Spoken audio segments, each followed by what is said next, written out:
Mayong adlaw sa tanan. Og salamat sa Dios nga naghatag kanunay kanato og mayong panglawas. Ug naghatag usab kanato og laing adlaw sa tong kinabuhi. Ug ani ako karon sa ilalom sa akong balay. Ni ako sa gibutangan sa akong mga gipangtigom nga scrap. Kay ako kining ibaligya kay klase na nay daghan naggastuon, pamasahi, baon, uniform ug mga gamit sa eskwelahan. Usa ako kining ipuson ug akong ibaligya kay akong gamiton sa panggasto. Ug salamat sa Dios nga kanunay nag-andam mga butang alang sa atong kinabuhi, sa atong panginhanglan. Ang atong himon igo lang kita mo tigom, mubuhat nini magtigom. Kining mga uban dinhi gikan pa ni sa katrabaho ko sa highway, akong gipang tigom ug karon ako nang hipuson ang akong ibaligya. Og aduna pay usa ka dakong butang nga giandam sa Dios sa atong kinabuhi.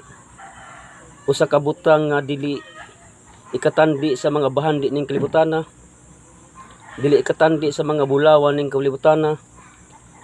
Dili ikatandi sa mga diamante ning kalibutana. Usa ka butang kini, usa ka dakong butang kini. Unsa man kining butang nga giandam sa Dios alang kanato. Kini butang nga mao ang kaluwasan sa atong kalag. Usa ka butang nga pinakaimportante sa tanan, dili ikatandi sa mga butang ning kalibutana.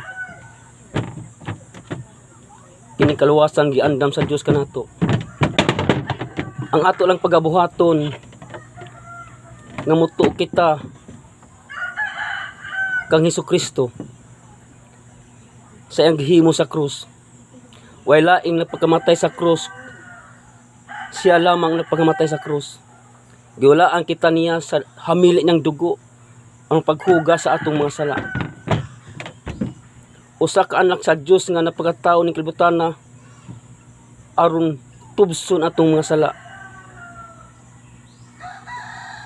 Gilud-an siya, kapila siya madagma sa pag-asa sa krus. Gitamay siya, gisagpa siya.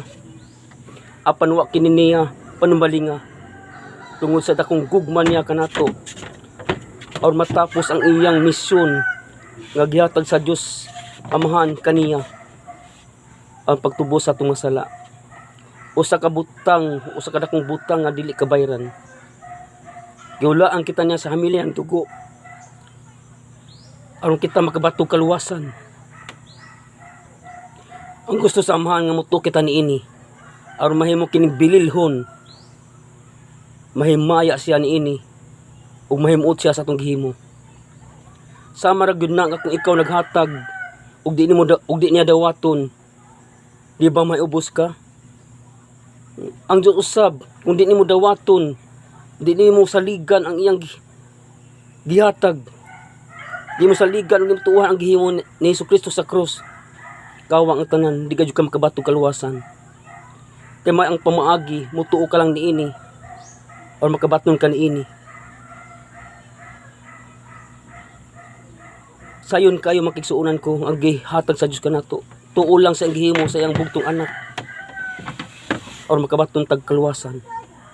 Usa ka butang nga dili kabayran. Kay ang Dios mo'y naghimon ini. Busa makigsuunan ko sa dili pamatapos ang video kini kanunay akong isulti kaninyo. Kay kini mo'y kinaimportante sa tanan nga makabaton kita kaluwasan aron sa katapusan makaadto kita sa langit. Kasi Jesus miingon siya ang dalan, ang kamatuoran, ang kinabuhi. Walay makaadto sa Amahan gawas kun muagi kaniya. Iya ka nang pasalig makisunan ko. Naingon usab siya ang tanan nga misalig o midawat kaniya. Nahatag siya katungod nga mahimong anak sa Dios.